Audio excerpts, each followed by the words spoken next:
Mantan Jenderal Zionis sebut Hamas menang banyak dan Israel kalah telak. Seorang mantan Jenderal Zionis Israel mengklaim kelompok Hamas di Gaza, Palestina telah menang lebih banyak dalam perang 11 hari lalu. Alasannya bukan pada jumlah korban jiwa lebih banyak di Gaza, melainkan kejutan yang diberikan kelompok perlawanan Palestina tersebut yang tak pernah dibayangkan Zionis sebelumnya. Selama perang 11 hari, Hamas dan sekutunya, yaitu Jihad Islam Palestina atau PIJ, menembakkan lebih dari 4.300 roket dan rudal dengan lebih dari 3.000 diantaranya berhasil menyeberang ke negara Yahudi. IDF menanggapi dengan serangan udara besar-besaran terhadap apa yang mereka klaim sebagai posisi Hamas di Gaza. Beberapa komandan kelompok tersebut tewas, namun fakta bahwa banyak warga sipil termasuk anak-anak dan perempuan juga menjadi korban jiwa. Pensiunan Jenderal Asaf Akmon, mantan Komandan Angkatan Udara Militer Zionis, dalam sebuah wawancara dengan surat kabar Haaretz pada 26 Mei kemarin mengatakan, Tel Aviv membanggakan keberhasilan besar dalam menghancurkan Hamas dalam operasi militer terbarunya. Dan menurutnya Hamaslah yang harus merayakannya. Dia mengatakan meskipun Gaza digempur selama berhari-hari oleh Angkatan Udara Israel, kelompok Hamas yang bermarkas di Gaza sebenarnya memenangkan lebih banyak dalam konflik ini daripada Tel Aviv. Menurut Akmon, berani menyerang Israel dengan ribuan roket membawa Hamas ke agenda utama pada saat Tel Aviv dan negara-negara lain mulai percaya bahwa kelompok itu telah ditangani. Sekarang Hamas dipandang sebagai pemimpin sentral di antara rakyat Palestina, bahkan di tepi barat dan negara-negara di Timur Tengah. Kami menjadikannya sebagai faktor utama dalam konflik di wilayah otoritas Palestina, pertama dan terpenting di Yerusalem, katanya.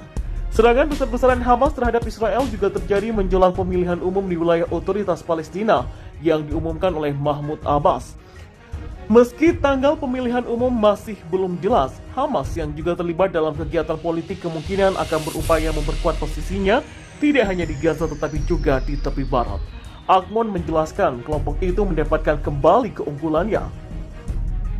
Bahkan di benak orang Israel setelah putaran terakhir serangan yang dimulai pada 10 Mei dan berakhir 11 hari kemudian dengan gencatan senjata. Dia menambahkan bahwa sebelumnya warga Israel percaya bahwa Hamas telah dipukuli, tetapi kenyataannya telah tumbuh dalam kekuasaan.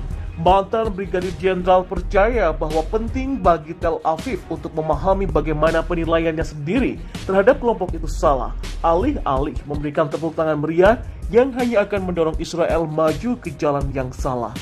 Yang terjadi bukanlah hasil imbang, tapi kerugian yang mereka coba jual kepada kami sebagai sebuah prestasi. Dan yang terburuk adalah hal itu membuat kami mengabaikan kemunduran dan tidak belajar hikmah.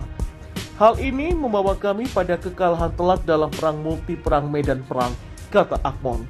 Komentar mantan Jenderal Zionis itu pun muncul setelah Israel menyetujui gencatan senjata dengan Hamas setelah 11 hari saling serang yang merenggut nyawa 12 orang di Israel dan lebih dari 200 warga Palestina. Tel Aviv mengklaim telah menargetkan kepemimpinan Hamas dan sistem terowongan bawah tanah. Namun, ternyata serangan udara Israel mengakibatkan korban sivil yang signifikan, termasuk 60 anak. IDF menyalahkan Hamas atas tingginya jumlah warga sipil yang mengutip dugaan praktik menggunakan orang tak berdosa sebagai tameng manusia. Tak gentar, Palestina janji melawan lagi Israel jika terjadi penggusuran di Yerusalem. Palestina tidak akan takut dan tak gentar dengan Israel jika terjadi penggusuran di Yerusalem. Palestina berjanji akan melawan mereka yang ingin menggusur Yerusalem karena mereka sudah tinggal di sana sebelum didirikannya Israel. Dan disadur dari media Pakuan dari Al Jazeera pada Sabtu hari ini, penggusuran juga terjadi di Sheikh Jarrah dan Masjid Al-Aqsa. Palestina juga menghadapi penggusuran di Sheikh Jarrah dan penggerebekan di Masjid Al-Aqsa, ungkap Kepala Komite Pertahanan Tanah dan Real Estate Silwan dan seorang peneliti urusan Yerusalem Fakhri Abudia. Dengan Menteri Luar Negeri Amerika Antony Blinken yang saat ini berada di wilayah tersebut, ini juga bukan saat yang tepat untuk melanjutkan membuat warga Palestina kehilangan tempat tinggal. Sementara itu, pihak Israel akan terus mengusir warga Palestina yang berada di Yerusalem, Sheikh Jarrah, dan Masjid Al-Aqsa. Namun, pengadilan Israel pada akhirnya akan berpihak pada pemukim di masa depan dan pengusiran akan terus berlanjut, ungkapnya. Seperti yang diketahui